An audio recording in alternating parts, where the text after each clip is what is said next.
Hello my dear listener and welcome to our channel. I quit my job, which was the first and most pleasant thing I did.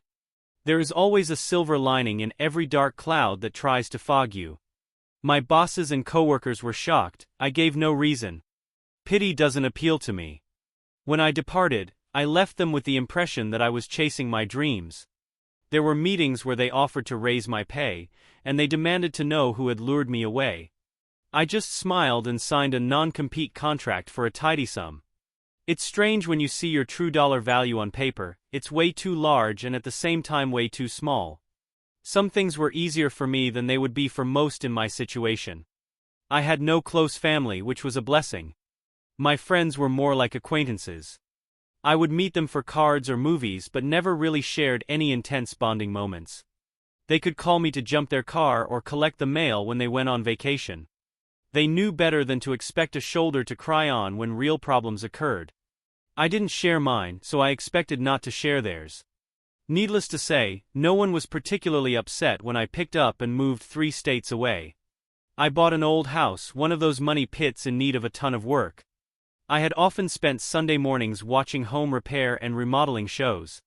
I wasted years dreaming of becoming a rehab master, buying them, fixing them and flipping them. That was what I really wanted to do for a living, and that is how I would spend the rest of my life. The real estate agent thought I was insane. She tried to steer me toward less stressful properties and just couldn't wrap her head around my dream. Of course, I got the place for a song, so her commission may have been her impetus to try to sell me something a bit more pricey. I was the proud owner of a home in need of everything redone. I moved in without electricity and only one working bathroom. It was simply heaven. A new roof and upgrading the electrical were the first things on my to-do list. I would have to contract out both. I would help with the labor, but I needed professionals to guide me through the critical steps. The roofer could come out immediately, the electrical was a different story. The contractors were backed up and didn't expect to get to me for 2 weeks. I sweetened the bid price, and suddenly someone else's electricity was on the back burner. I really didn't care how much it cost. I just knew I needed 20 amp service as soon as possible. The electrician would arrive in 2 days with an estimated 3 days of installation. Without power, I couldn't cook and refrigeration lasted as long as ice cubes in the cooler. You can only eat so many peanut butter and jelly sandwiches before your tongue revolts. I decided eating at least 1 meal a day in town would suffice. Junction City was a small town lying outside the normal world as I knew it, far enough from the city so it couldn't be considered a suburb, but close enough it wasn't the outback. A basically rural population with a 4-block downtown. It would have been considered quaint if you didn't have to drive past the Pleasure Palace on the way into town. Just on the outskirts, well before any of the residential streets, lay a rectangular metal building. It in and of itself was unappealing, with its surrounding chain-link fence and bright lights. Only the sign with Pleasure Palace in large letters was welcoming. A pair of stocking legs was artfully placed underlining the words. At night the sign could be seen for a mile. During the day you could drive right past and miss it. The first night I drove past, I hadn't been to a strip club in years. The last time was a bachelor party for an acquaintance of mine some 20 years ago. I remember getting stinking drunk and parting with $400. All that cash, and I left as unsatisfied as the law would allow. It was still a somewhat fond memory. I had always assumed the memory was better than the night. I ate at a burger joint named Rusty's that first night. It was a family-owned place with all the ambience of a country kitchen, down to the red and white checkered tablecloths. The waitress, a high school girl with way too many freckles, quizzed me about what I was doing in Junction City. It was a small town, and I guess good gossip was worth its weight in gold. I decided there was only one secret worth keeping anymore, and dished out the rest to her.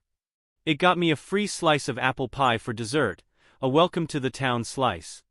I graciously accepted, and really began to enjoy the down-home atmosphere they fostered. The pie was excellent. Most people tend to spare the sugar and cinnamon when they make an apple pie. Not Rusty's. It was sinfully good, with tart apples offset by just the right amount of diet-busting sugar and plenty of cinnamon.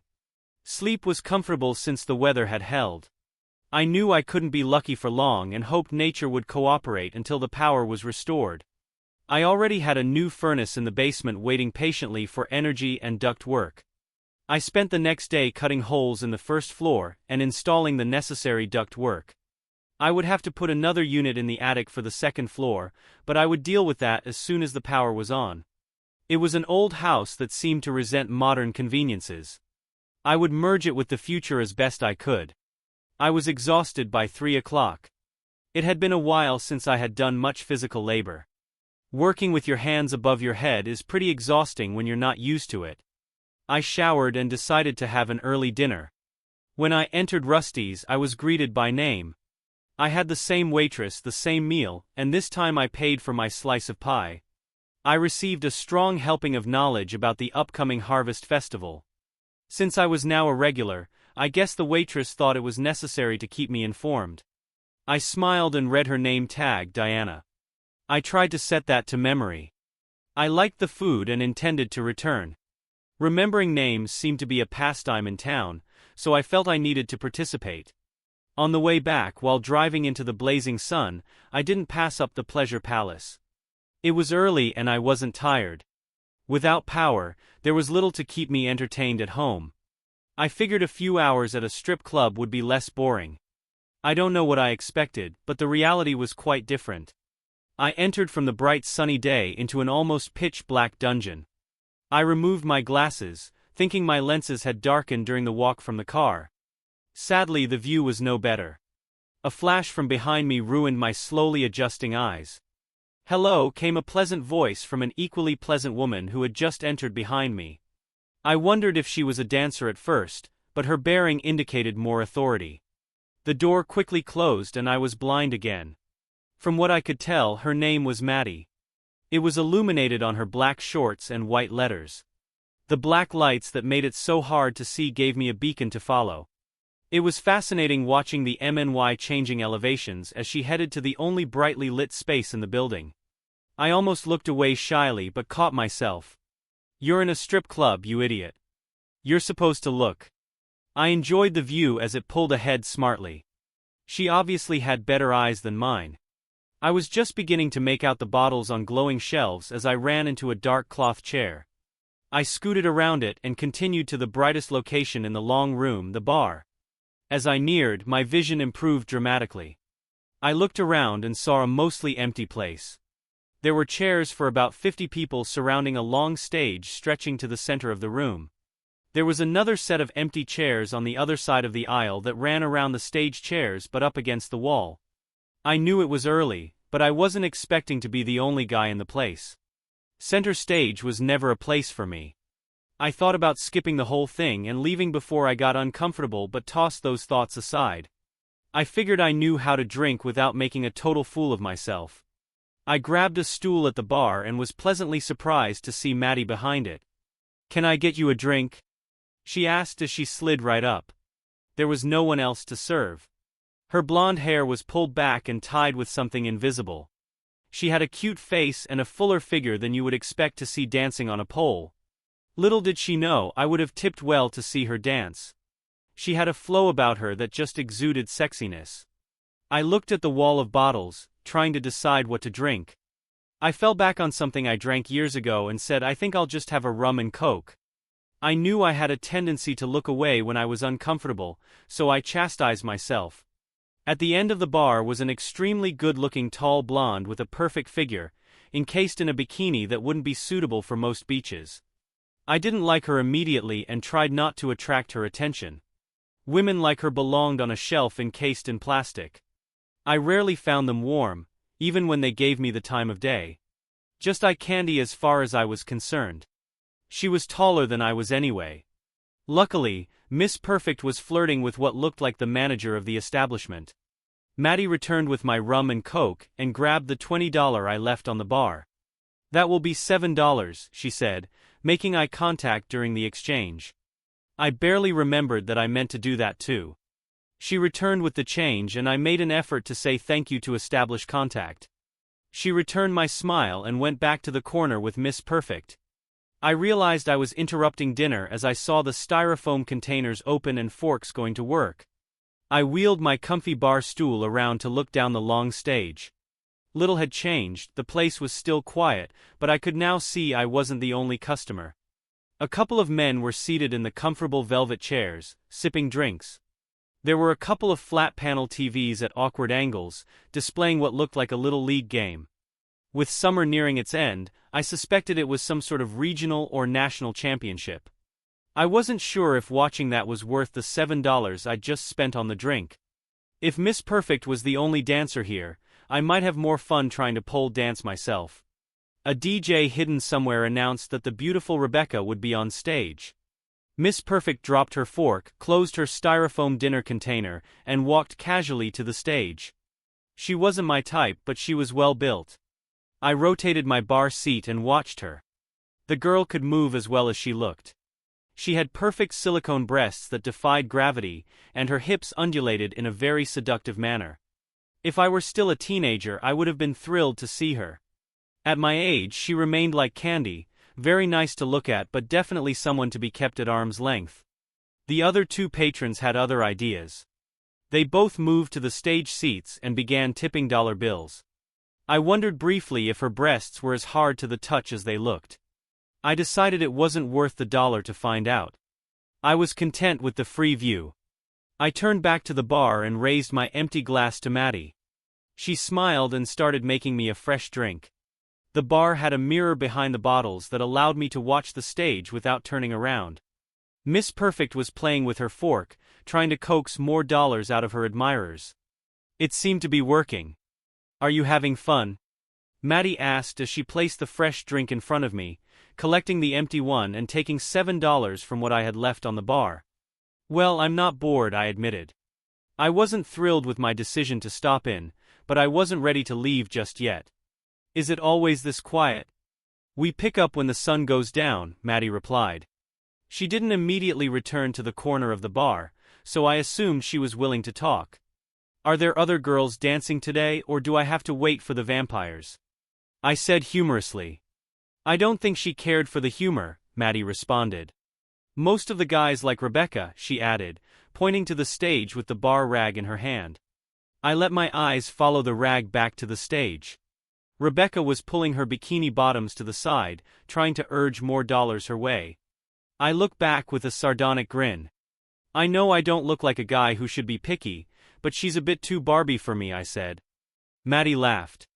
I didn't think she expected anyone to make that comment. I smiled and took another sip of my drink. I noticed Maddie was making the drinks pretty strong. I guess that helped loosen the customers' wallets. "I've never heard Rebecca described that way," Maddie said happily. "She's a nice girl though, not like you would expect." I smelled a sales pitch. I just shook my head. "I'd rather talk to you," I stated. I saw her cringe at the comment. Only I could overstep in a strip club.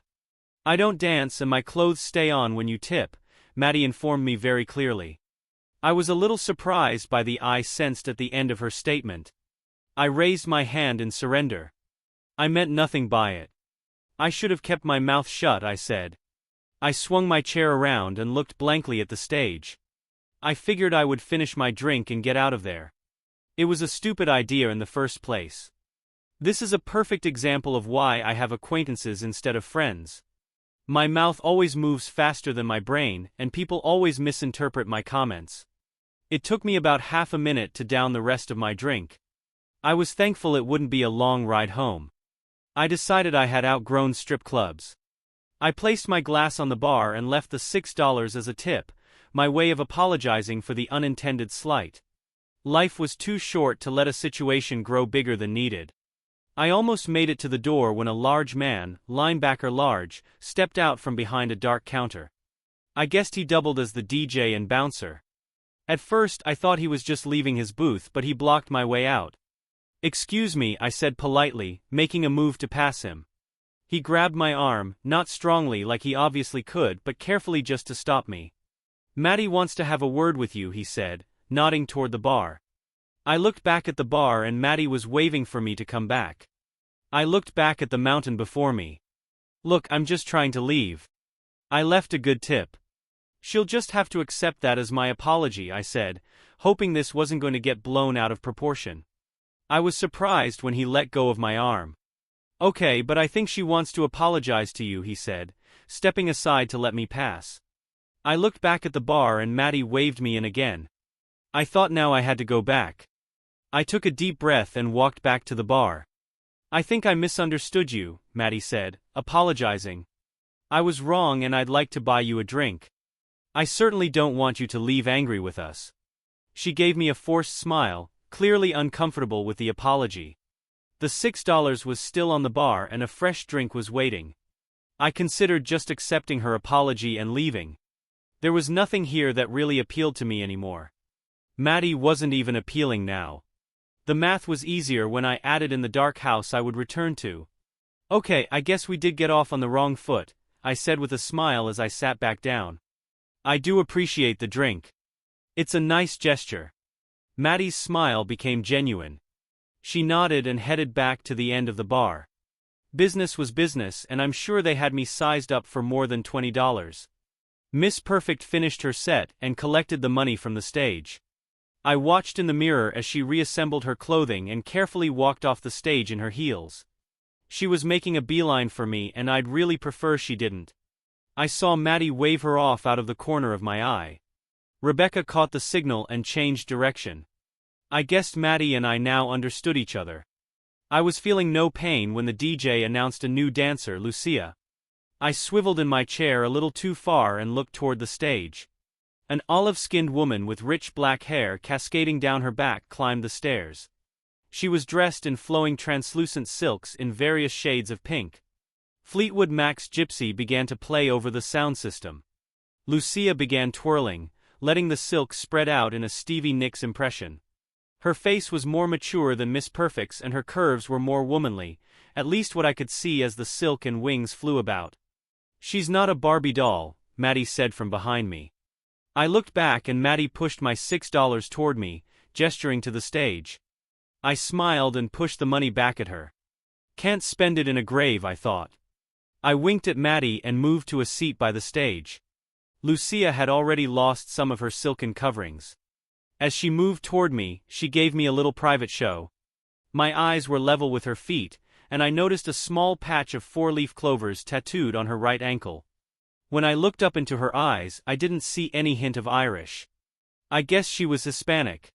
Lucia wrapped one of her silken wings around my neck, and held it there as she stepped back, disrobing a little more. I was alone at the stage, the others had probably spent their money on Miss Perfect. Lucia took a quick spin around the pole in the center, leaving the rest of her silks behind. She returned to me in a dark pink bikini, the top holding what looked like real breasts. I was mesmerized by her beauty when she leaned over, her lips close to my ear. It's usually customary to tip, she whispered with a slight accent, reinforced by a smile that was dangerously cute. I chuckled a bit, buzzed, and remembered where I was. I withdrew a $20 bill and placed it on the stage, which earned me a bigger smile.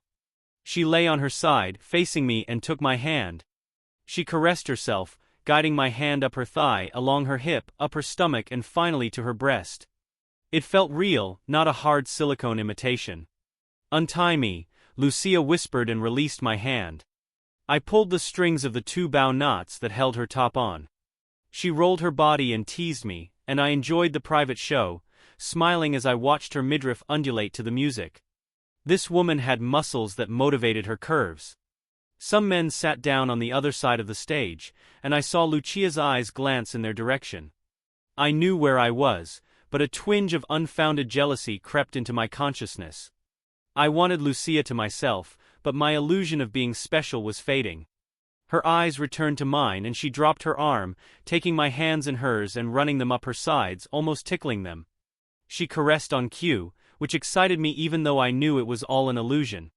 "I'll be right back," Lucia said with a smile. I watched her dance over to the other patron. I admit I was feeling selfish and had no desire to share. I knew that wasn't part of the strip club experience, but I brewed it anyway. I grabbed my drink and sat away from the stage, sulking a bit. After a few minutes I laughed at myself. Here I was, thinking I was bonding with an on-stage stripper when all she was after was what was in my wallet. The drink was going to my head, and I was letting the fantasy become a bit too real. I saw Lucia turn back to where I was sitting and frown a bit before collecting a few more dollars from the other patron.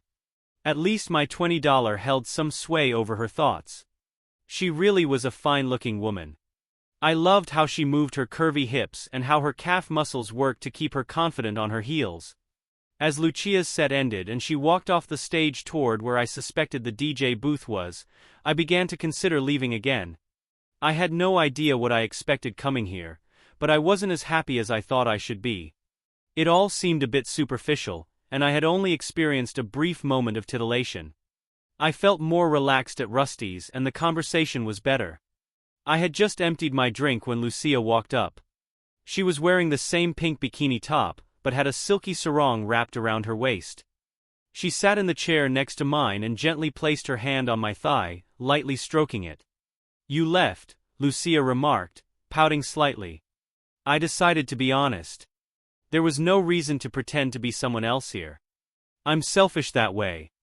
"I didn't want to share," I said, hoping I didn't sound too intoxicated. It had been a while since I'd had a lot of rum. Her hand moved higher on my thigh, and the sensation was pleasurable. "Well, I'm here now," Lucia said with a smile. "You have my full attention." I considered that for a moment. I liked the idea, but I knew it was a delusion to think it was anything more than a one-sided business arrangement, at least in terms of profit. Time was too short. I decided to embrace the illusion for a while. "Now that makes me happy," I said with a smile. "Can I get you a drink?" I knew I could. It was one of the many ways to drain my wallet, but it didn't matter in the grand scheme of things. It's not like I needed money for retirement anymore. "Sure," Lucia responded, waving Maddie over. I ordered another rum and coke, this time with a glass of water. Lucia ordered a fruit cocktail which I suspected was alcohol-free, and she would likely split the cost with the bar. I was happily cynical. "So, do you have any kids?" I asked. Lucia seemed a bit taken aback by the question, which wasn't something a guy with a lady's hand high on his thigh would normally ask. I decided I wanted a normal conversation with a pretty girl. "I have a girl," Lucia, who smiled, and I saw a hint of pride in her brown eyes. "I work here to help put her through college," which took me by surprise. "She didn't look old enough. Either she's a prodigy or you're a bit older than you look," I said with a touch of whimsy. Her hand gently rested on my thigh. "No, my baby is smart, but not that smart," Lucia said with a warm smile, switching into mom mode. I found it endearing. "She will be the first one to graduate from college in our family." Her eyes lit up as her hand moved away from my thigh, and she began emphasizing her words with her hands. "She's still figuring out whether she wants to be a lawyer or an English teacher. Being only a sophomore, she has some time to decide." I was so proud when she got accepted. My mama cried. She even received a partial scholarship because she plays viola in the orchestra. I can tell you this, she won't be dancing for a living if I have anything to say about it. Lucia's accent became more pronounced as she continued. "I kind of want her to meet a nice guy, someone who will have an education like hers. I don't want her worrying about rent and struggling through life like I did. She had a tough childhood and deserves more than I could provide," Lucia said. "She sounds wonderful," I replied. Maddie arrived with our drinks and gave Lucia a sharp look. I suspected the conversation was meant to lead to a private dance. I paid for the drinks and tipped generously, hoping Maddie would let it slide for now. "Is Maddie the owner?" I asked. Maddie seemed to be in control of things and was able to offer the free drink without needing approval. "Yes," Lucia said quietly. "She's a good boss, maybe a little pushy." Lucia's hand briefly touched my thigh as she spoke. "We do have private dances here," she said, her voice trailing off as if unsure about mixing her daughter's work with this topic. "How much?" I asked. 20 per song, Lucia responded with a bit more enthusiasm. I reached into my wallet and counted out $200. "That's for the next 10 songs," I said. "We can talk without financial worries." I took a sip of my water, trying to balance out the effects of the alcohol. "You want to pay me to talk?" Lucia asked, incredulous. "Yep," I replied with a smile. "I just want to have a conversation with a charming woman, unless that's too unconventional for you." Lucia smiled as I clarified my intention. I had decided that while I enjoyed the entertainment, my main interest was in genuine companionship, especially since the financial aspect was no longer a concern. Lucia took my money up to the bar and I saw Maddie shrug and nod, likely discussing my unusual request. When Lucia returned, she extended her hand and mentioned, "We still have the private room." I allowed her to help me up from my seat and took my water with me. She led me along the stage and up a flight of stairs.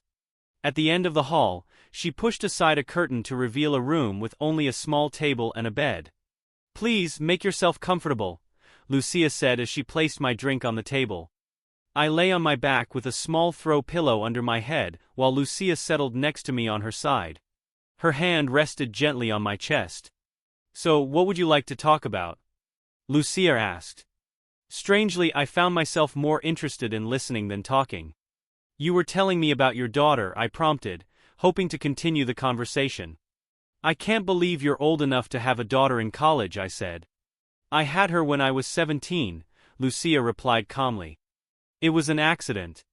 I was at a party, and the guy left as soon as he found out. My mama and I raised her together. I never finished high school because of it. That's why I'm determined to make sure Sophia finishes college." Lucia's hand adjusted my shirt, and as she gently rested her hand on my belly, I found the touch enjoyable, so I didn't say anything. "You work every day?" I asked. "No, I'm off on Wednesdays and Thursdays." "What's your name, strange man who only wants to talk?" Lucia asked, her warm hand resting on my belly. "Todd." "Strange woman who agreed to talk," I answered, trying to keep things light. Her fingers lightly traced my side, making me shiver. "Well, Todd, what do you do for a living?" Lucia asked, her hand moving across my chest. Her touch was soft and comforting, and I was more appreciative of it than I had anticipated. "I used to be a bond broker," I replied. "Now I'm trying my hand at rehabbing houses." "You must be doing well to afford such conversations," Lucia said with a smile, her hand resting above my belt. The touch was pleasant and I didn't stop her. "I guess you could say I'm doing all right this year," I responded vaguely. "I had a lot of money to spend since the future is secure." "No family?" Lucia asked, steering the conversation back to me. "No, just a cousin I haven't seen in 20 years," I said, then tried to redirect the conversation. "Tell me about your mama." "Not much to say," Lucia replied. "She works hard at the same hospital she's been at for 30 years, handling laundry and cleaning rooms. She never misses a day of work."